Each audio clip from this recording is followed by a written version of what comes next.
Wow, I truly love what I do. I had another amazing conversation, this time with Lauren Wegman, the global head of people analytics at Twitter. From her early days as a ballerina, to her sharing her educational experience at the University of Georgia, to the early part of her career where she was doing survey research, to her eventually helping facilitate the integration of two large companies, to where she is now as not only a people analytics leader, but someone who's influencing the community. I'm privileged to facilitate this discussion. I know with a high degree of confidence that you'll not only enjoy the conversation, but you'll find it inspiring and enlightening. So thank you for being here. Thank you for supporting the People Analytics and Future of Work community, and hope you enjoy. Hi, welcome back, Lauren. How are you? Oh, doing well, Al. Thanks for having me. Well, thanks for being here. I am extraordinarily excited to be talking with you. You lead people analytics at Twitter. I love what you've had to share on the Papal Live episodes that you've contributed to. Your narrative around how people analytics can guide the future of work has been inspirational to me, and I know a lot of people within the community. If you would share a little bit about who you are and what you do there at Twitter beyond what I shared. Yeah, sure. Well, hi, everyone. So happy to be here. Lauren Wegman. I lead the people analytics team at Twitter, as Al said. Prior to Twitter, I worked at Verizon Media.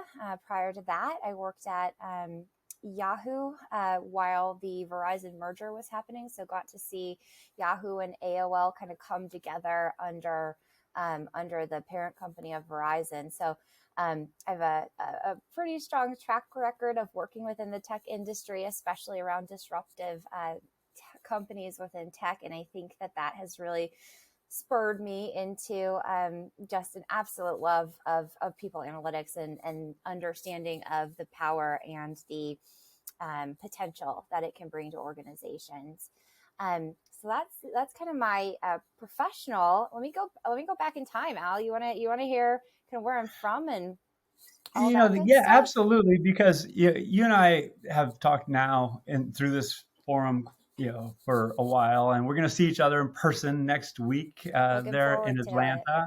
And yeah, likewise. And so, how people get into this field, because you have an uncommonly clear narrative around people analytics value to organizations, as you just touched on. But how did you get here? What's your educational background? What inspired you to get into the field? Yeah. Well, I grew up in Georgia, and went to the University of Georgia for my undergrad. I thought I wanted to be a psychiatrist, so was taking all of the fun biology, chemistry courses. I volunteered in a psychology lab to get some experience within, kind of getting my hands on understanding, what is research and, how do you measure anxiety, right? Or how do you understand emotion regulation? And I actually was in a parent and child kind of emotional regulation lab where we studied the interactions between the parents and the child. And what I fell in love with there was not so much the kind of behavioral aspects, but it was much more around how you go about measuring behavior. So I really fell in love with kind of the measurement instruments, right? And so that kind of switched gears for me from psychiatry into psychology. And during let me think, I think it was my last semester before I had to submit my application for graduate school, I took a psychology of the workforce course. And that just completely changed my trajectory once again. So instead of going into kind of clinical where you were, doing consulting or clinical lab work, I now knew that I wanted to get into workplace psychology or industrial organizational psychology. So I luckily was accepted to graduate school. I actually stayed at the University of Georgia for my master's and PhD there. which is not very usual. But I was working with an absolutely phenomenal IO psychologist professor, Brian Hoffman, just amazing researcher. I can't say enough great things about him. And he took me in as as my mentor. And a University of Georgia, I think, was a really good choice, at least at the time, because it's one of the top 5 IO psychology programs in the nation. And additionally, when I was there, at least, it had a very, very strong measurement and statistics background, along with some really solid researchers and professors within the I&D space, which at that time wasn't as big as it is today. And also within some of the like performance and leadership studies space. So while in grad school, I started researching the changing nature of work, which nowadays is a hot topic around or called the future of work, more so than the changing nature of work. But I became very, very interested in understanding and documenting, have changes actually occurred within work, the worker, or the workplace? And if so, to what magnitude? And what is the impact for those changes on employee behavior or on employee attitudes? And so it was a kind of a multiple different studies there. But what I found in my thesis was that we were able to document, going back to 1975, that work characteristics themselves, so like the building blocks of work, have been changing since 1975, and specifically things like autonomy. So you have much more autonomy on average in a typical job today than you did back in the 70s and 80s. You have a lot more demand for the number of skills that you have to use on the job today as well, and greater amounts of needing to work with others, so like interdependent work. And what we then found kind of throughout grad school research studies was, while these seem like they're a good thing, like, oh my gosh, I would like more autonomy in my job. I like flexing different skills. What it ended up kind of showing was that they actually have it's kind of a double-edged sword. So there's a negative to this, and that negative comes in the form of work-life balance or work-life conflict, more so, decreases in job satisfaction, decreases in kind of coworker managerial satisfaction, increases in burnout, specifically emotional exhaustion. So this all this all was conducted back way before COVID and way before we were, talking about these concepts of, psychological safety, these concepts of energy and resilience. And it was really, I think, revolutionary within that time period. So I guess back to kind of my personal story there. I got a little swooped up in research, which no, I love it. Personally, I'm like, you go, girl. I mean, I got tons of questions coming out of there, but it's fantastic. So, no, did you grow up there in Georgia, or what? So I was born in Baltimore, Maryland, and then moved to Indiana. We lived in West Lafayette, outside of Purdue, or around Purdue. And then when I was 12, we moved to Georgia. Okay. And that, so you weren't far from home, it sounds like, during your academic, career. So Yep. You go through Georgia, you're there how many years? Well, undergrad is 4, master's is 2, and PhD is an additional 3. I'll say. So it's Athens, is that correct? Athens, Georgia. Yep. Go Bulldogs. Go Bulldogs. You know Athens really well. So you with that, what happened afterwards? Where'd you go right when you finished your PhD? Well, I thought that I wanted to be a professor. I love research. I still do research to this day. I love presenting. I love teaching. And I was really strong in the measurement and in the statistics side, which you need to be in order to keep up with the publishing. But in studying the changing nature of work, it quickly hit me that I'm not really going to understand what work is from this seat in academia. So I made the conscious decision that I wanted to get into the applied world. I wanted to understand not just what is work and how is it changing, but what I can do to make work better for employees, for leaders, for managers, especially with my knowledge of the changing nature of work and the implications thereof. And so I did a little research, and I quickly realized that the most fast paced, the most change, the most kind of experimentation, at least from my opinion at this time, was coming from the tech industry. So I needed to get myself out to Silicon Valley. And I did. I actually, right out of grad school, joined a very, very small startup that was looking at predictive modeling and kind of, or more or less embedding predictive modeling into kind of employee surveys, which was a little bit new at that time. And so I became their West Coast consultant. And through that job, actually got to go into a ton of really big companies who I had only, dreamed of ever setting my foot in at that point, and kind of got to see and, hear those questions. And I'm so thankful for that experience. Some of which were in tech and some of which were not, but it was very helpful having those perspectives. And then a year or so after that, got recruited to go to Yahoo. And yeah, I moved up into the head of people analytics at Yahoo. Wow. So that happened over, if I'm doing my math right, 3 or 4 years? Yeah, it was very fast.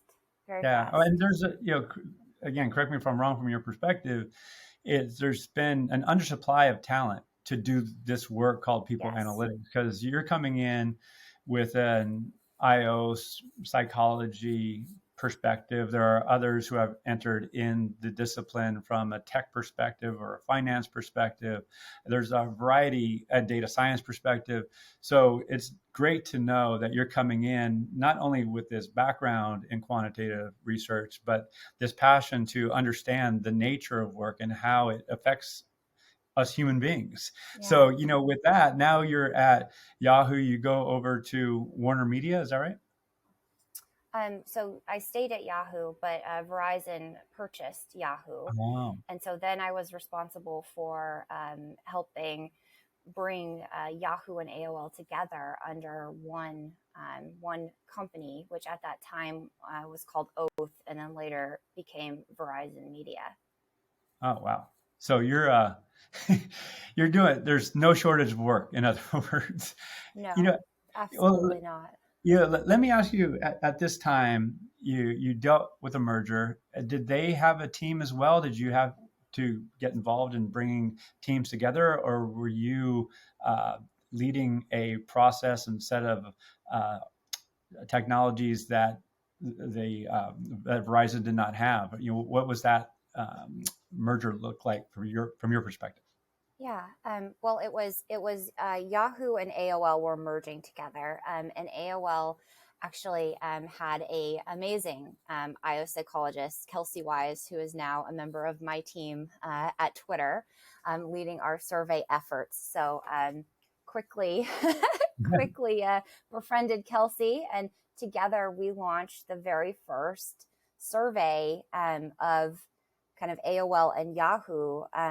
Before they were merged together. So we launched these simultaneous surveys to the different, organizational populations that had the exact same items, the, exact same timing, the exact same tool, and were, for the first time ever, able to get a pulse, right, on this soon-to-be new employee population called Oath. Wow. Yes. How did that go? Was it the same survey instrument for both companies? It was. Mm-hmm.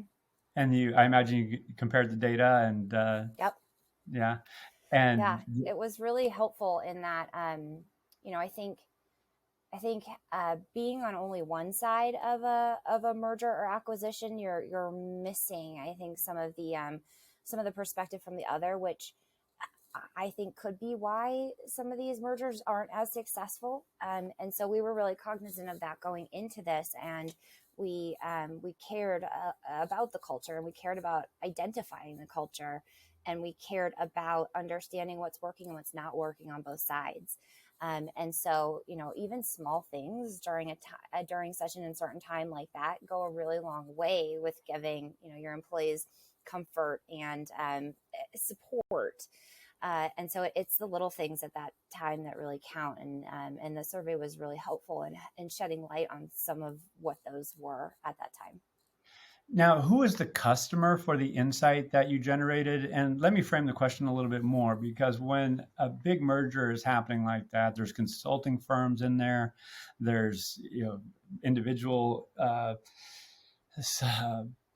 individual consultants sometimes that are maybe not part of bigger firms, offering advice and ways to merge work at a team level, for example. So anyway, there's a lot of voices.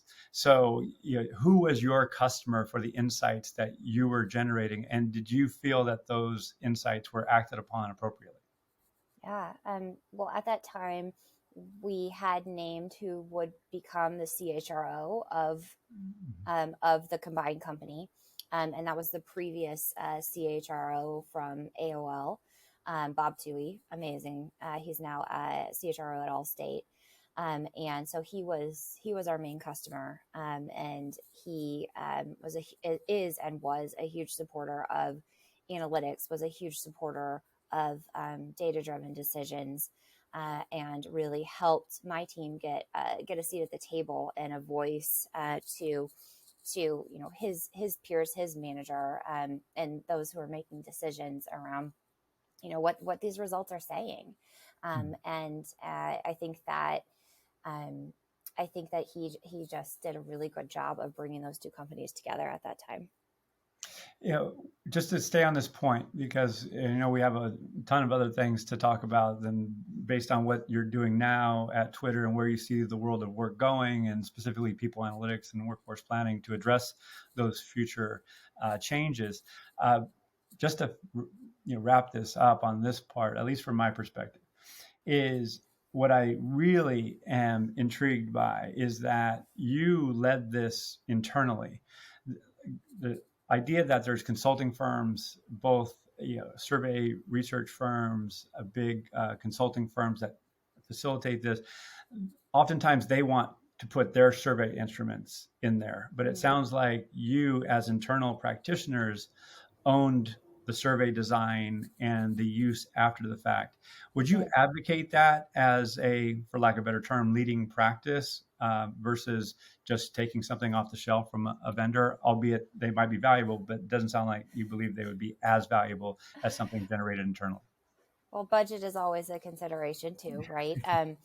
But yeah, I think I go back and forth on this, and I really think that it depends on the situation at hand.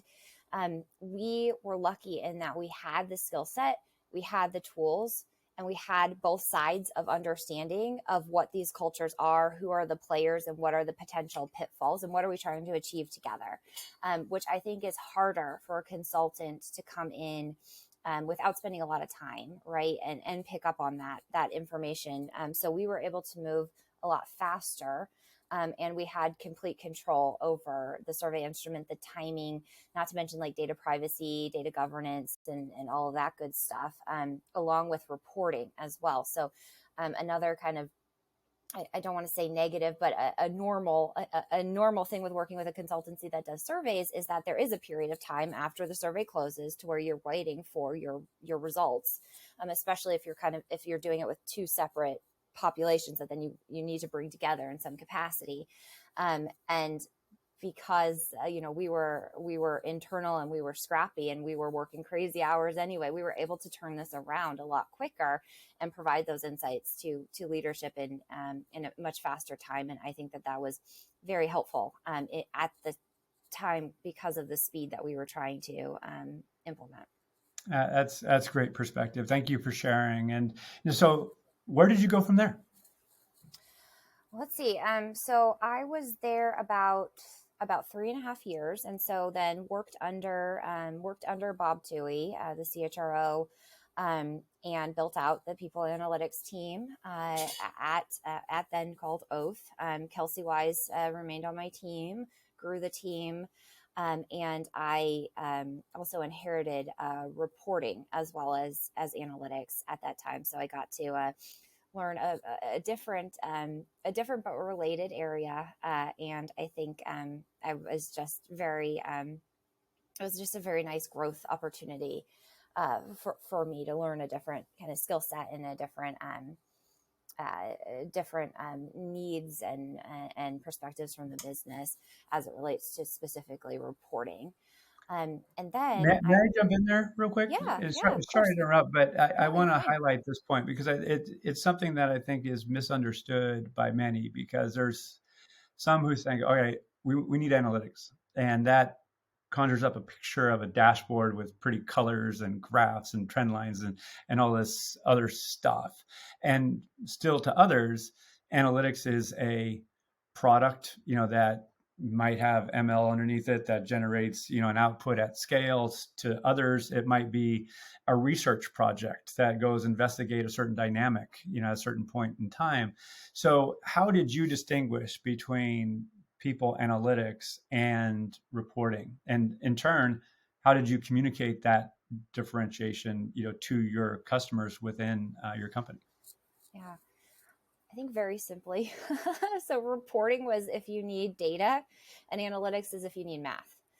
And so and we kept that deviation separate as well, and I still keep it separate. I think that those are different skill sets, those are different questions, and yes, there needs to be communication among both of them, but sometimes you're going to need line item data, and sometimes you're going to need to know counts, averages, trends, you name it, and that can come out of different tools as well. So that's a little bit about kind of the in a nutshell, the distinguishing factor there. But then I also set up different leads over, the different areas too.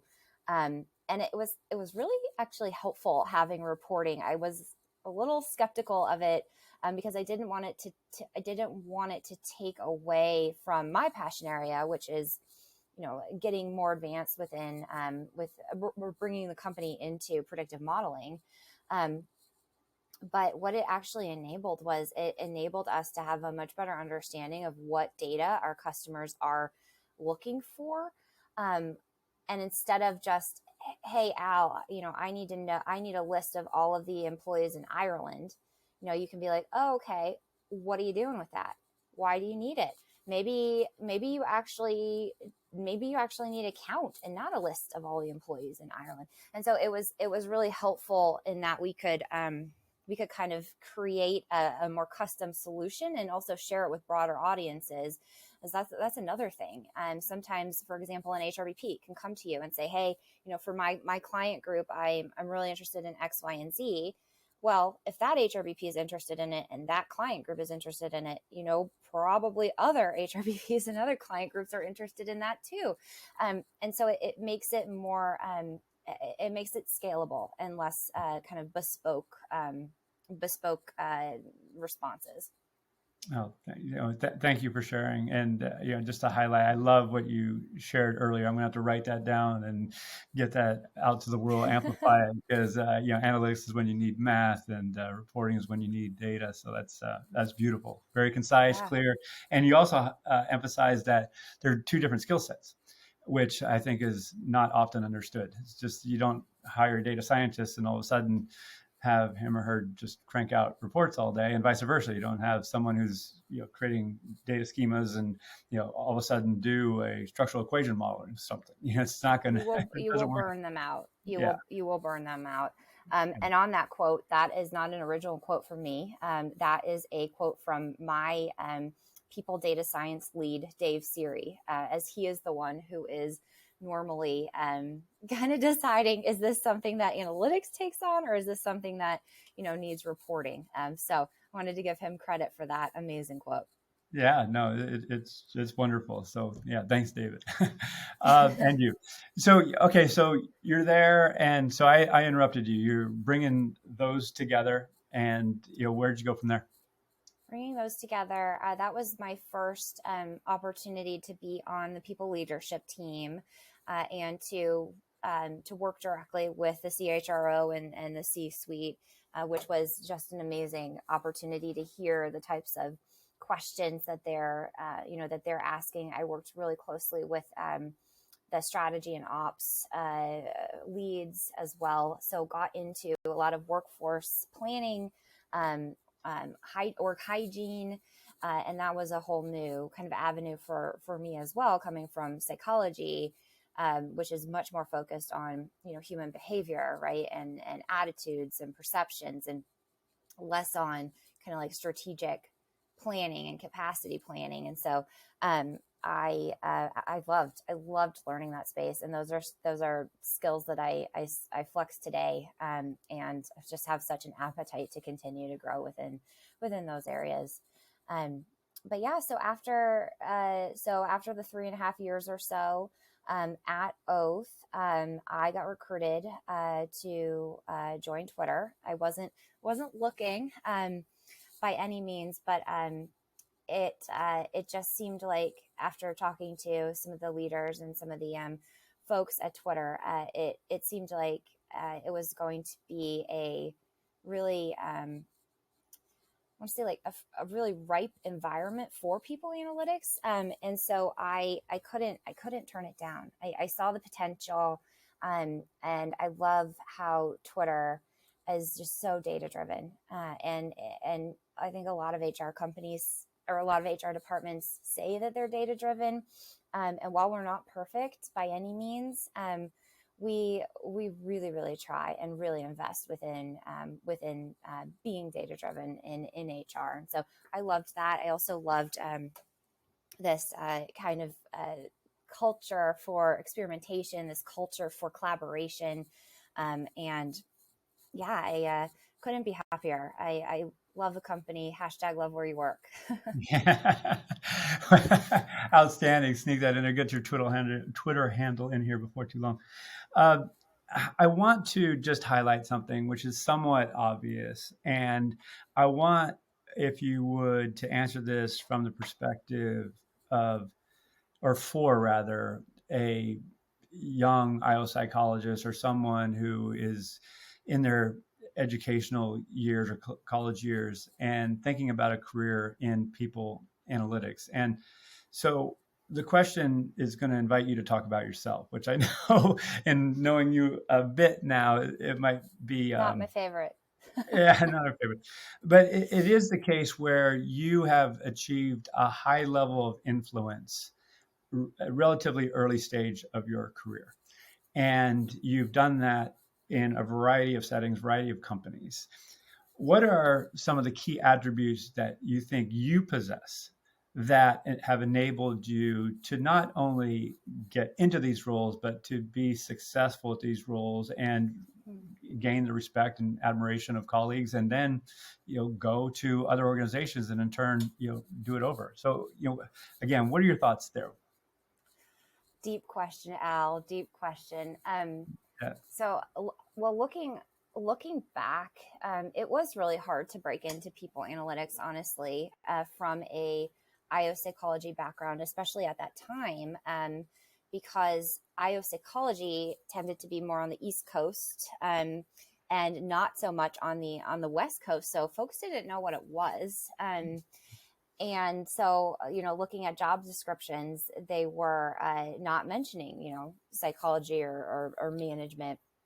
And so then I learned very quickly that I had to figure out what my brand was. I had to figure out how I wanted to break into this field, because I knew that psychology background could be very successful. And so I started branding it as, if you go with just data science alone, you're in there, you've got all the data, big data, you're finding all these insights.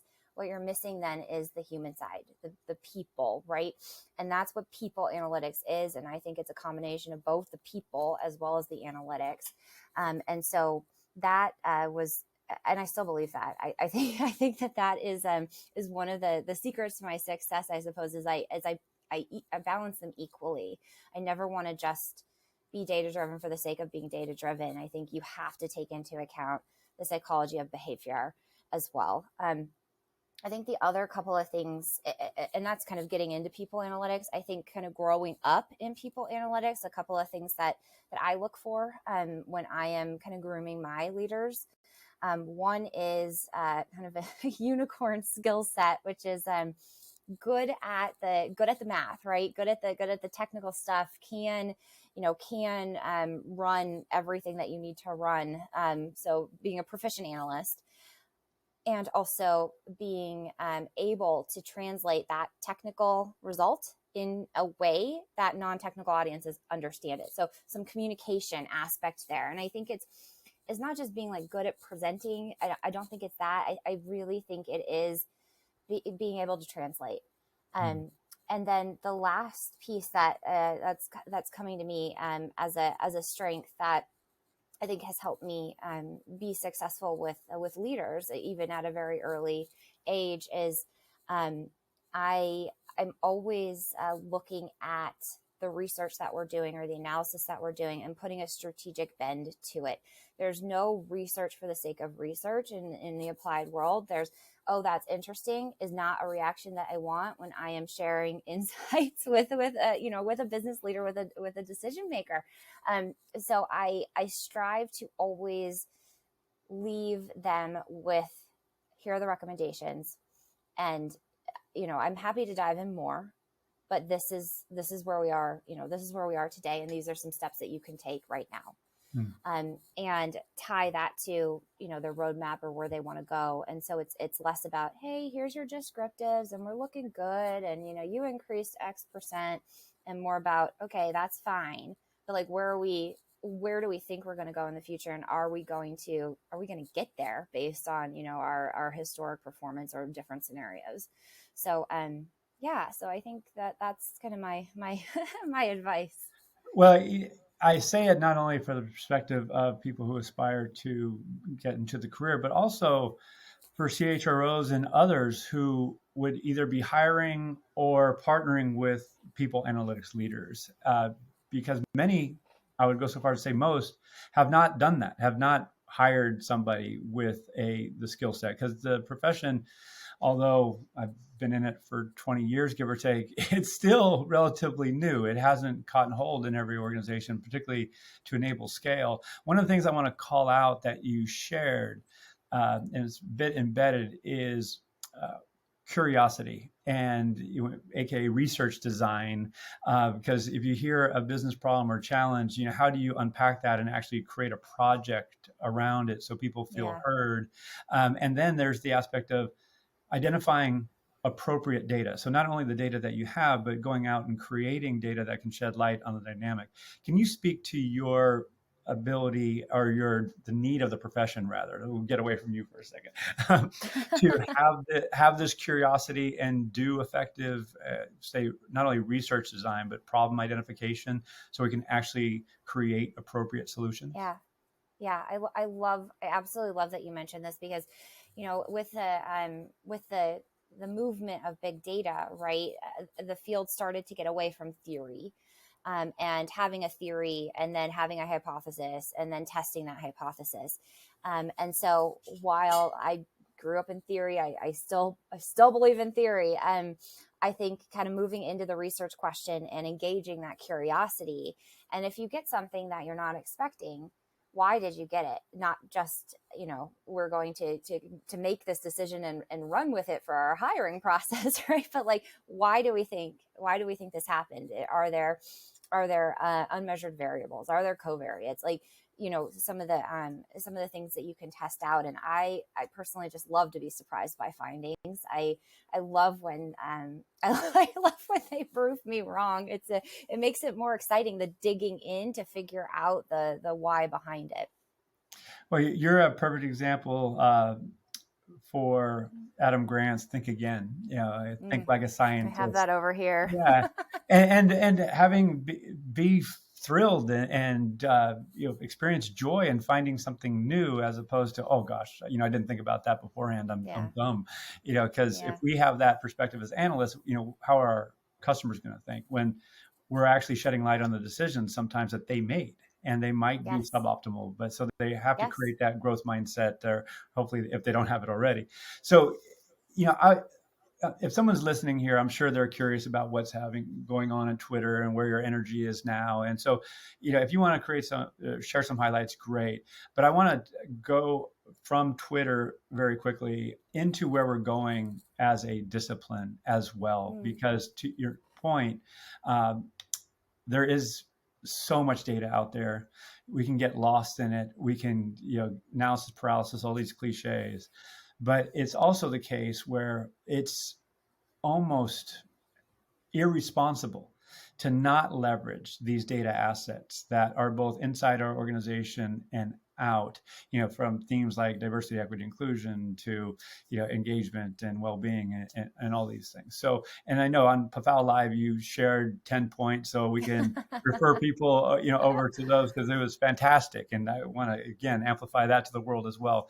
But if you can talk a little bit about the projects that are gaining your attention right now and how that will relate to where we're heading as a profession. Yeah. So when I think about the future, it's more around where I think we need to go. And sometimes we might have the technology or the data, and I think sometimes we're still trying to work on that, right?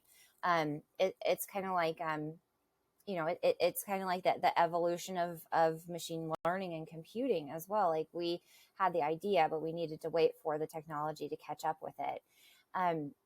But kind of three things popped to my mind within people analytics. These are, I think, either going to be very necessary or are starting to be necessary now.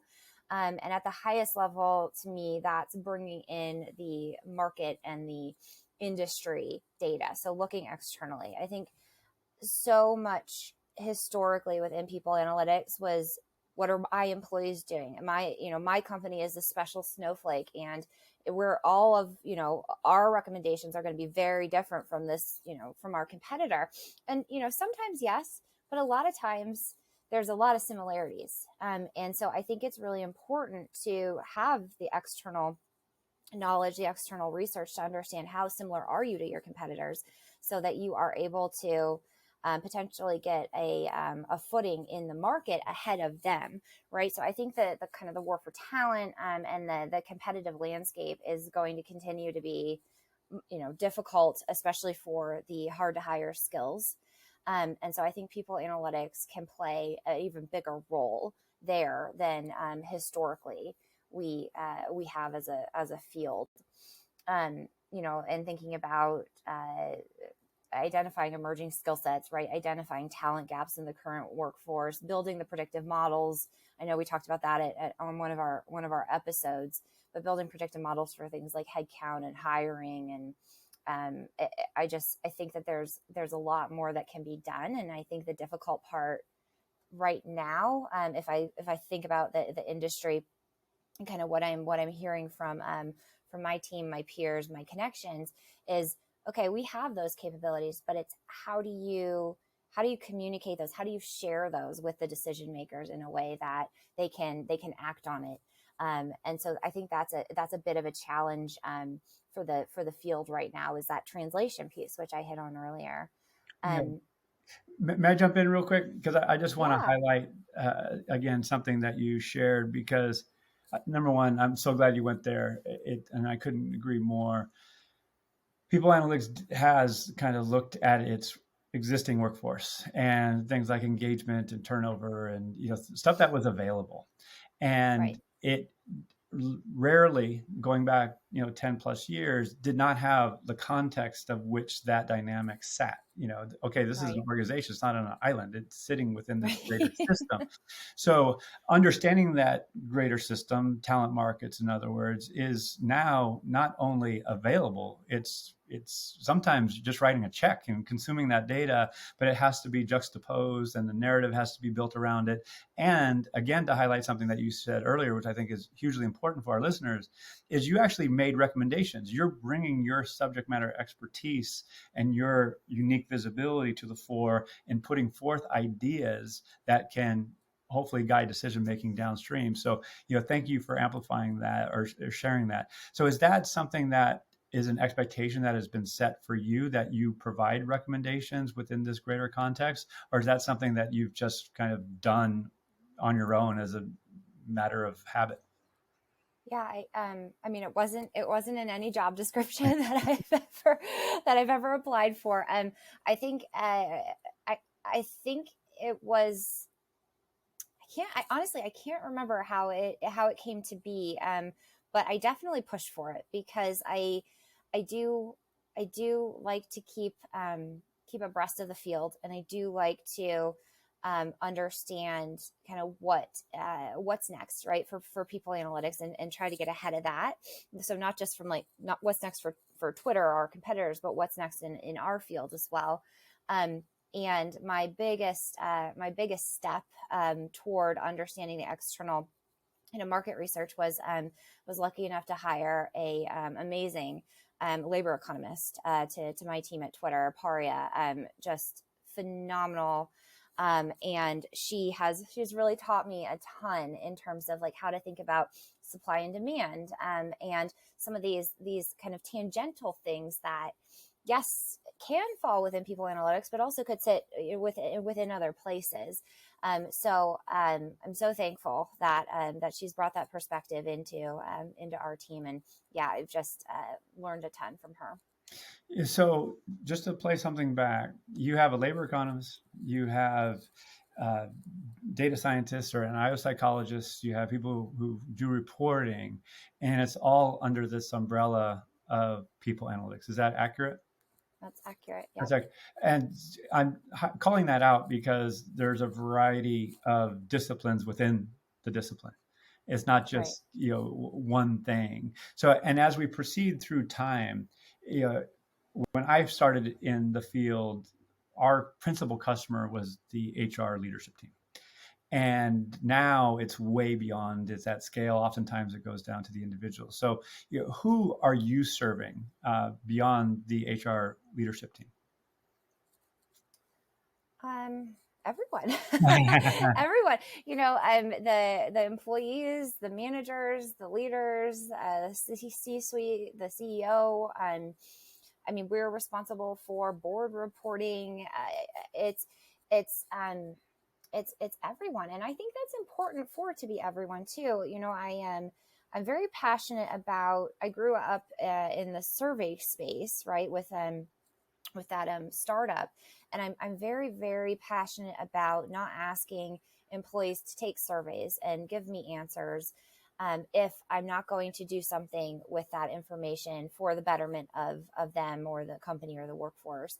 And I think it's so important to communicate the results back to the survey takers, right? If I'm asking them to participate, I if I'm in their shoes, I would expect to know what the results of this are. Like, how different am I from, my peers, right? In terms of the results here. And so, I think we've got to have, stakeholders at every different level, of the company.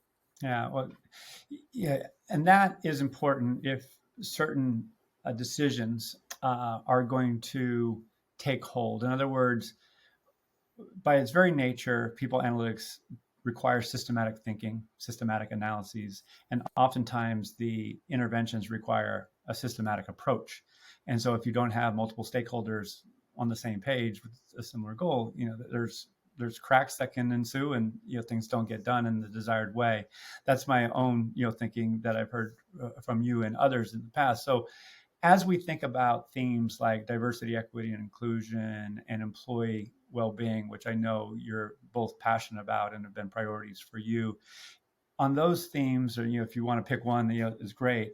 But how do you see that people analytics playing a role in enabling initiatives that help?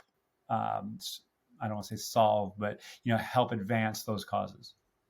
Yeah, I mean, I think it to your point earlier about, kind of the systematic approach, regardless of the topic area, right? So regardless of if this is something around diversity representation or if this is something around employee engagement, I think the steps are kind of the same. There is an initial like discovery, where you can kick off a needs analysis, you can analyze already collected data, right? Understand what you can, and then make a recommendation on kind of the future of the program or the initiative. Then of course you have to track that. You have to monitor it. You have to project if you're going to hit your goals. And then at the end, I think people analytics is extremely important for evaluating the ROI of that particular program. Like, is it a valid process? By taking this training, was it actually worth the employee's time? And worth it, what does that mean? Is that worth it in terms of it's going to advance their career? It's worth it in terms of it's a retention lever. And so I think we're really responsible for owning the measurement process from beginning to end. That is, hand in hand with the program itself, but is not, but I think that falls outside of the program owner, if that makes sense. Yeah, no, it does. And it brings up this question. When I was in role a long time ago, there's an HR strategy that was put together, and I would be asked after the strategy was in place, how are we going to measure it? And I have since advocated vehemently that I and others like me need to be engaged at the beginning of the process. Because we can help understand the processes and the data these processes are producing, and goes to technology selection and so forth. So number one, what do you think about that comment? Number two, what is the governance structure that you think is healthy that you would advocate? And again, I imagine it depends organization to organization, but I also believe that you, in this role of people analytics leader, have a unique ability to align formerly disparate processes and individuals. And, so are you part of the strategy, the HR or talent strategy formulation process ongoing, and who's involved with that? So I asked 18 questions in there, so that's a no-no. Trying to keep slap myself on the wrist. But again, being involved in the process and the governance structure. Yeah. So yes, I would say that I am involved in the process, as I do sit on the people leadership team.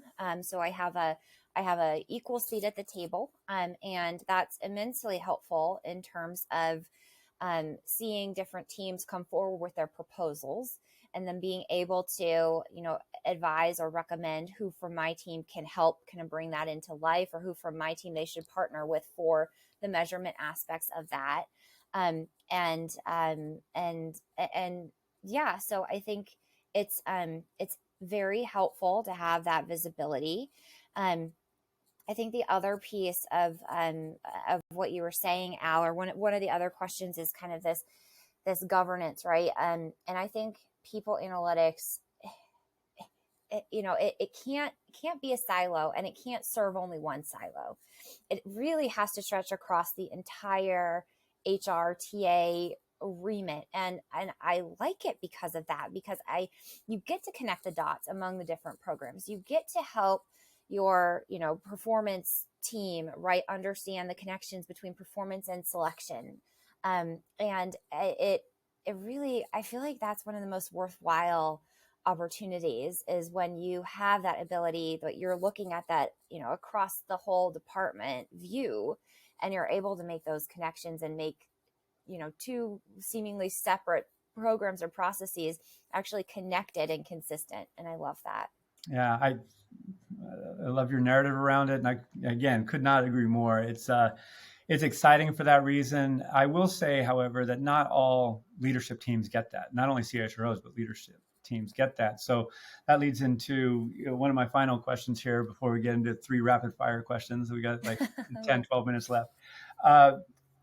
What would be your advice or coaching to CHROs or other CEOs, leadership teams who are either creating this capability or looking to advance the capability? What would you say? And particularly as we move forward in time, where we have hybrid work, we have a variety of dynamics from well-being, scarcity of talent in certain job families. So what would be your advice? Yeah. So this is a hard one. I think my first bit of advice would be be very picky in the selection process of who that individual is who's going to lead this team, because I think that you can fall into a pitfall of not being as strategic of a partner. And I think a CHRO needs someone who is going to get into the weeds when necessary and can speak to the data, but can also then lift up and say, hey, here's what this means for our department. Here's what this means for our team. Like, here's what this means for the company. And here's why it's important right now. Mm. And I think that back to the kind of unicorn skill set of the technical side plus the communication. So I would say that would be top for me in terms of selecting of a candidate. And then I would also say to not be scared of analytics. This doesn't happen at Twitter, thank goodness. But in some of my consulting days, I definitely experienced some fear of, oh my gosh, do you just have a magic wand and you make all of this into something with your black box, And it's not like that at all. And I think that we need to be, as a field, I think we need to be more transparent and better at explaining what we're doing. Like ML, fancy, everything's machine learning. It's regression, it's anyway. So there's a lot of mysticism that I think can, if I'm putting myself in their shoes, I think that can be perceived as scary. And I want to be a true partner, and I don't want them to shy away from me because they don't understand, the value that I can bring. Right. And it's also the case where many believe they hire a data scientist and now I got people analytics. And right. It takes resource, diverse skill sets. So oftentimes diverse people. I imagine you work with vendors. I also imagine that you not only have your core HR systems, the associated processes, but you're staging the data in certain ways. So, there's some complexity to it, but the value proposition far outweighs the cost. In most organizations, I cannot think of an exception where that wouldn't be the case. So what I'm getting at, people analytics doesn't come for free. And it's not that you hire somebody and magic ensues. Do you have any comments or anything to add to that notion? Yeah, it definitely takes time, especially if you're building up a team. So this is my Twitter being my third people analytics team that I've built. I'd say my kind of recommendations from starting from scratch is you got to go from bottom up and you've got to go from top down. So you've got to get your data foundation right. You have to ensure that you're collecting the data that will set not just obviously your team up for success, but will set the department and the company up for success. But at the same time, you have to be building the relationships with your leaders, with your stakeholders, understanding the business, understanding where you can lean in and play and partner. And some of that work is going to be outside of kind of a traditional people analytics repertoire. Some of that work is probably going to be a bit more ad hoc, and being okay with that and not being just tied to, I do, this is my people analytics box. And while your problem or your question could potentially be, helpful, I'm going to stay here and keep building on my data. I think you got to go both ways. Yeah. Absolutely. So I got one more big question, then we'll do our 3 rapid fire ones. And okay. And if you want to add anything, by all means do so. My question is this: in our last episode, we were talking about, and actually the one before that as well, the future of work. And you mentioned it earlier. You talked about your evolution at Georgia from thinking you're going potentially clinical to, IO and thinking about work itself. So here we are in 2022. And there's so many ways work can get done. It can get work done by employees, contractors, consultants. It can be done by robotic automation, AI. And so understanding the nature of work and what I'm calling continuous work transformation, but you have a very unique narrative around how the future of work relates to the data-driven decision-making that you're enabling. So my pointed question, if you buy into this continuous work transformation notion, how is people analytics going to facilitate conscious work design and organizational design? Yeah. I mean, I think we already are. I think that the biggest change that I foresee is the different amounts of data that people analytics will be getting access to and will have on, at hand. And so I'm thinking of things like, yes, we talked about the external data to help with like headcount planning, strategic sourcing, capacity modeling. But I'm also thinking about data that we are maybe not collecting within the HR remit, right? So Slack, email, any type of chat, any type of communication. And there's just a wealth of kind of actual behavioral data that is behavioral beyond just a promotion or a hire, which are like big behavioral events. And so I think we're going to actually be able to, and I think it's going to become table stakes to really just understand the small behavioral changes within an employee life cycle, like we now do with employee attitudes. So, from a design perspective, and thinking about kind of best practices, I don't have any silver bullets, but the biggest one that comes into my head from the research is this need for personalization and this need for choice and this need for working the best way that you work, right? And I think that's not necessarily new, but I think with COVID, companies have started to embrace it a bit more. I think the next shift, and this isn't a very big shift, it's more of just a mind shift, is going to be, okay, I don't need you, 9 hours a day, these times. Like, I just need you to make sure that you get this, and this project done. And if you get it done a lot faster and your quality is good, like, fine, like, I'll take it. It's got to move from like a hours based, work is the 9 to 5 into this is the work product. And I think that's going to be kind of our next step there. Plus what you were saying about automation and tooling. I mean, that's just exponentially going to be increasing, and it has been, right? So constantly staying on top of the different skill sets, and with the different skill sets comes the different data sources. And so I think it's I think it's just a natural evolution. I'm super excited to see kind of this next step, and what I'm thinking is kind of these smaller behavioral bits of data, but then also what's beyond that. Yeah. Gosh, thank you for saying that. It makes me smile, because to emphasize a point we touched on earlier, it's not only going to benefit the organization as a large entity, but it's going to help team organization. It's going to help the individual, him or herself, manage his or her capacity. And that's when I want to sneak in one more question before the rapid fire. You mentioned capacity. You and I have talked about it before. How are you defining it, and why is it important? Oh, yeah. I mean, I think capacity goes hand in hand with budget and headcount planning, and I think it should, if not be more frequent. Especially for roles that are contingent on the number of workers or the number of customers, right? And those roles tend to have a natural question of, well, do we do contractors or do we do FTEs, right? Do we outsource this entirely?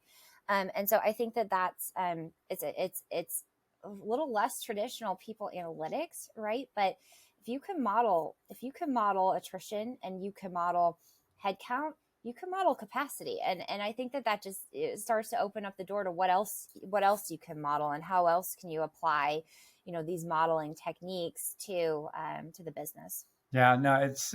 I think it's been a blind spot for many, because I'll just throw work at people and they'll figure it out. And understanding capacity, you can see what work's not going to get done. You can allocate that work elsewhere.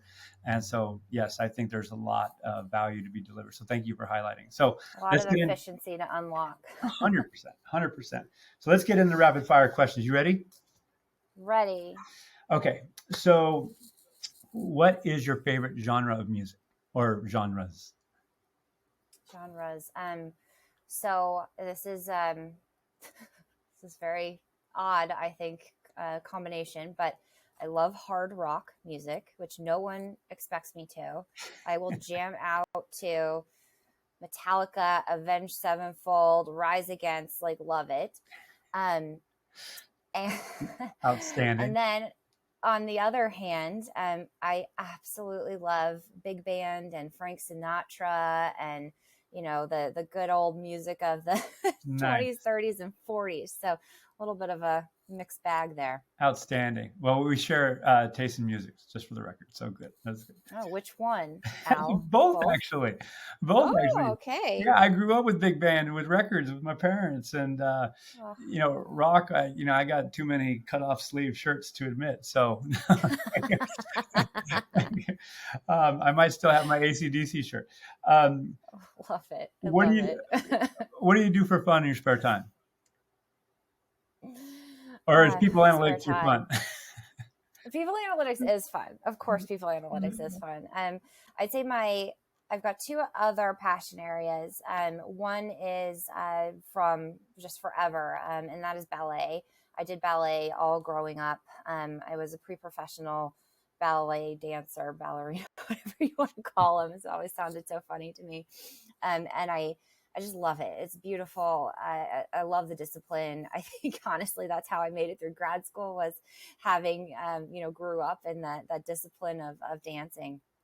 And then the other one is I absolutely love real estate and interior design.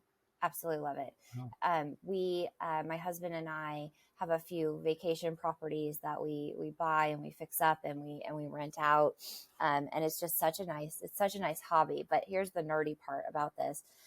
When we were moving to San Francisco, I was of course scouring, Redfin, Zillow, all of those sites. And I was able to download housing market data, historic housing market data that had variables like square feet and, number of bedrooms, number of bathrooms, does it have a garage? I built a regression model to start predicting what a good offer price would be, within a certain standard deviation. And I was very successful. I bet you were. That is outstanding. That is fantastic. Thank you for sharing. And if I'm going to be buying property in the near future, you are my first call. So thank you. Well, it's a good example of how you can use modeling for other other topic data-driven decision making, right there. There we go. Yeah. So last question: books, individuals, podcasts, whatever that has inspired you recently. I love reading. I read all the time. I'm such a bookworm. I am one of those people that not only rereads books multiple times, but also I have to have 2 or 3 books going at the same time. Like I need that, that variety or ability to switch around. I am either reading academic or business related books. The one that inspired me early on was Heckman and Oldham 1980 work redesign. It's based on their work on the job characteristics model of 1975 and 76. And then for fun reading, Margaret Atwood, anything Margaret Atwood. I liked her before there were TV shows. I have read all of her novels, and my most favorite is The Blind Assassin, of which I have read, no lie, 5 times. Wow. So that, well, you're inspiring me to read both now. So don't be quizzing me, though, particularly on the latter one. It sounds like you know it really well. Well, thank you so much for sharing. Any final closing comments? Oh, this is so much fun, Al. Thank you for having me. Thank you for doing this. Thank you for spreading the word of people analytics and the future of work. It's so needed right now, helping other companies that might not be as advanced within this space or might not have the budget that Twitter does. So thank you for your work. Well, thank you for yours, and appreciate you sharing your stories. And again, look forward to seeing you next week there in the ATL. And oh my gosh, so excited. Yeah, well, super. It's very hot, just so you know. In August in Atlanta, really? All right. Well, thank you again, Laura. You be well, and we'll see you soon, yeah? Sounds good. Bye. Thank you for listening today. If you want to learn more about today's guest, go to pafal.net. You'll be able to see links to the bio as well as to the video of today's program. You'll also have the chance to support this podcast and other shows that we do by becoming a PAFAL community member.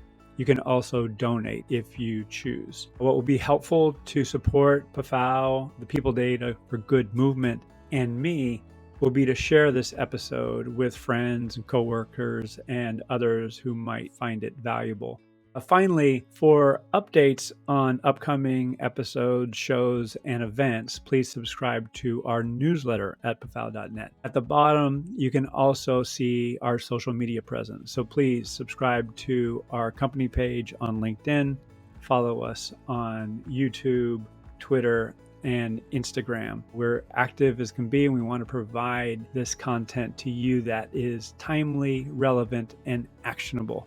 So again, thank you for listening today, and hope to see you soon. I also want to give a shout out to Jenna Dern, Malaz El Sheikh, and Sarah Sparnan, who without them, this show would not happen. And now go out and make some great things happen.